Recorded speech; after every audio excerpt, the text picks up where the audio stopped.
All right, we're live. So coming Hi, back to you everyone. guys, David and Amanda, we're here again, helping you guys get the info out. And this is a collective knowledge base of what we are talking to our agents here and what we're sharing and imparting with you.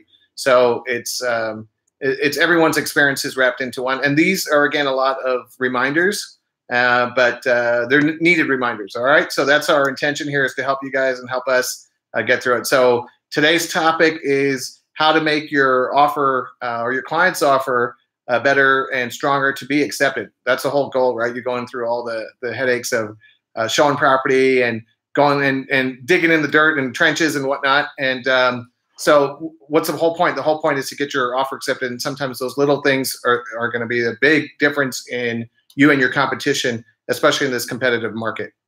So we have some tips to share with you guys. My first tip is to always make sure you are introducing yourself to the listing agent.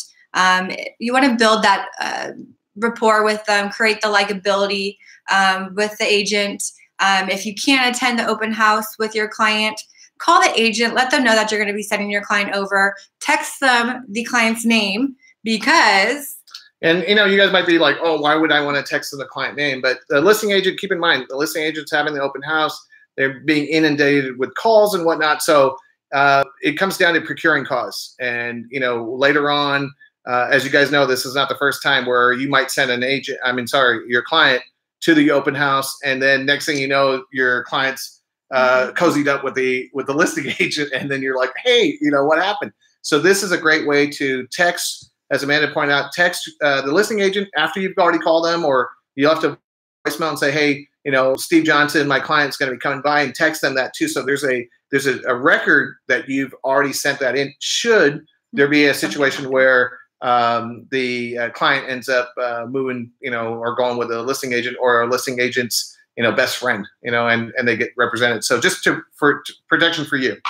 So to end that one, it's just make sure that you talk to the agent before you submit a client's offer over to them, just so they know who you are and have some background on you before just submitting an offer and sending it into their inbox. So the second tip, I'll pass it over to David. Yeah, so the likability, as Amanda's pointed out, is huge. There's two things primarily to keep in mind, right?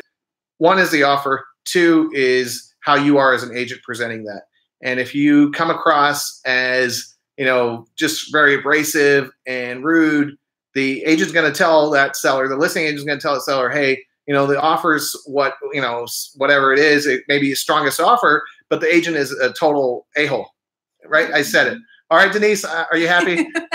So yes, you know, and so the likability of the agent, right? You guys are working together on both sides here, and you got to get through that process. So that's a huge thing. So next one, I forgot even what I was talking about. So Amanda's throwing me off here, but that's okay. Template. Email templates. Okay, hey, we have a great way for you guys to have your offers submitted. Now, some people will just be like, hey, see attached, blah, blah, blah, boom. No, there should be a summarized 1, 2, 3, 4, 5, like bullet points within the email. It doesn't have to be this big cover sheet and all the other goodies, but hey, offer price to be this. You know, EMD is this. Contingency dates are here, you know, or how many dates for contingency. So just summarize that. Loan. Yeah, loan, Lender's inspection, name. exactly. All the contingency dates you can summarize, but it's a great way to do it. If you don't have contingencies, point that out. Above asking offer, no contingencies. So there should be some email summary. And again, you are being interviewed by the listing agent when you're representing a buyer, that how the listing agent's thinking, just like you would be if you're a listing agent. How easy is this transaction going to be, or how difficult is it going to be based on the agent? Forget about the offer. They're just looking at you. All right. What's our next one? Our next one is have your buyers write up a personal letter to the sellers. I will give a shout out to Arnie Urbick. He posted on his Facebook page that his recent client sellers accepted the second highest offer on their standard amount listing based on the personal letter that they got from the buyers. The sellers just connected with them. Something in that letter made them feel that, hey, I want to go with this one versus the highest offer, and that was their decision. So it can make a difference, you guys. I'm not saying it's always going to make a difference. Sure, but that's an emotional connection, right? Exactly. And so we've seen other agents too. I think Dow had a client that ended up going with a first-time home buyer versus another offer that was a little bit higher too, but that seller was a first-time home buyer when they bought that property, so it hit home with them. So you just never know what your clients are going to put in there that could hit hard with the client, nerve. So. It could hit a nerve in a good way, yes. right? The whole thing is that, hey, a positive effect. So now, in terms of how far do you go? Do you include pictures? Do you include the dog? Whatever. Leave it up to your client. Yeah, and whatever, and let it come from the heart, right? Let it come from the heart. But I think that does make a big difference. So the next thing is one other method that I've seen, and it's personally worked for myself and other agents that I've coached and counseled here, is increased deposits. When you are submitting an offer, right, and you're looking at the competition, one of the things that a lot of people forget is they put in the EMD, but then they miss out on the opportunity to increase the deposit. So you can do the right on the first page, right under EMD, and then there's another part where you can have the deposit increase. Put there that after contingencies are removed, maybe you're going to increase it by another 50K or 40K or whatever it is. Again, look, you got to be competitive. You got to be smart about it. And agents are going to see who's more committed. Is the buyer A committed with just the regular EMD, and then buyer B, who you represent, and they see, wow, these guys are willing to increase the deposit. Again, this money's going to escrow. It's in there. You're buying the house. So you got to show your best foot forward. And there's ways to make sure that is protected as well. So I'll talk to you about that on another video. Perfect. So the last tip that I'm going to talk about is regarding financing. You, of course, want to make sure that your clients are pre-approved versus pre-qualified.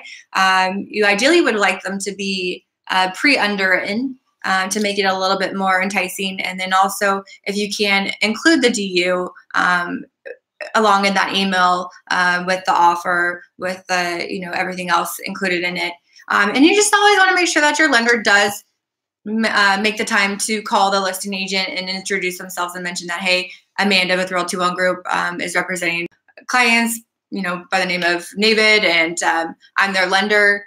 They're great. They're solid. Let's make this deal go through. Am I buying a property? No. I guess so. So guys, that does make a difference. Don't wait for the listing agent to call the loan officer.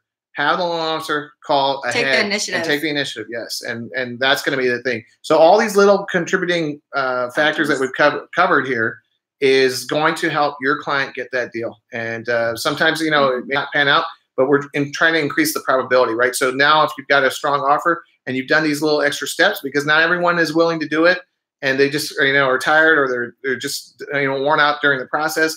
But take those little steps that someone else, your competition, won't do, and you'll get the deal. All right? Anything else? No, I think that's it. We'll send out the full list of tips that we've kind of put together based on our feedback from the agents, things that we personally have done ourselves, what we've seen in the offers that kind of stand out to us, and we'll post that on Facebook. All right, cool. All right, guys, thank you for your time. Thank you. And comment below and share. All right, thanks. Bye-bye.